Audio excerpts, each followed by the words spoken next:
Pitfall: The Mayan Adventure is a side-scrolling platformer developed by Activision and released on most contemporary home consoles of the mid-90s, with this Super Nintendo port debuting in 1994. Our quest takes us on a hunt for the original Pitfall Harry, controlling his son Harry Jr. Your main weapon is a whip, allowing you to attack foes, slide down zip lines, and hang from certain objects. Collecting power-ups will award you limited-use secondary weapons, like a boomerang, rocks, and exploding rocks. Thanks to the plethora of buttons on a SNES controller, these 3 secondary weapons are each mapped to their own individual button.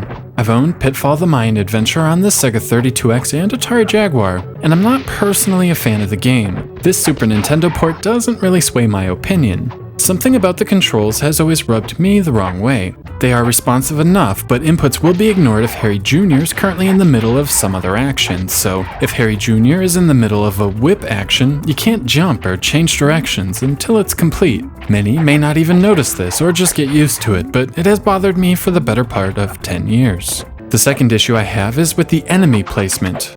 Enemies are placed haphazardly throughout the levels, and thanks to the somewhat clumsy controls, it can be a little too easy to take damage due to no fault of your own. Not only that, they respawn when revisiting an area. Again, this is something I'm not personally a fan of. I also can't stand the bosses, which move much quicker than Harry Jr. can react, resulting in awkward encounters and plenty of frustrating deaths. Pitfall: The Mayan Adventure's crowning achievement is the level design. Rather than simply moving left to right, a level will take you all over the place. Even on the opening stage, it takes some trial and error to figure out where you're supposed to go, as you work your way back and forth, up and down, bouncing off spider webs and flinging yourself up on vines to find the exit. Most of the levels have a strong vertical element, having you climb up ropes or jump on ledges to proceed. The side effect of this is when you fall, you'll be repeating large chunks of the same level. While occasionally confusing, they do lead to plenty of exploring. There are hidden items and secrets littered throughout the levels, which encourages repeat playthroughs.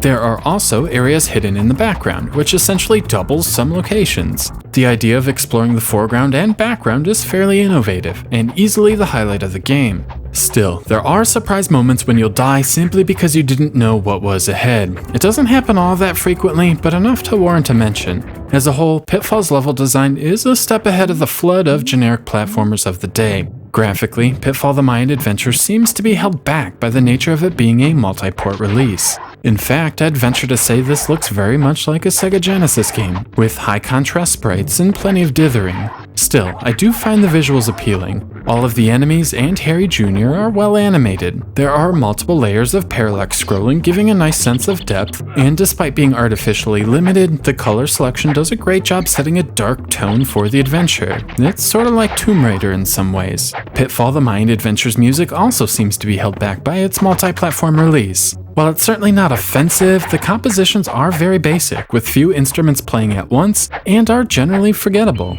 I definitely expect more from a SNES game. After a couple of hours, Pitfall: The Mayan Adventure will grow on you. It's not a bad game by any stretch, and fans of old-school 2D platforming should find some entertainment. But the occasionally confusing levels, suspect enemy placement, and dated soundtrack have definitely not aged the best. Some folks do really enjoy this game, though I find the game more annoying than fun. The real answer probably lies somewhere in between, and I generally prefer third-party platformers from Virgin Games or Treasure. 3 out of 5.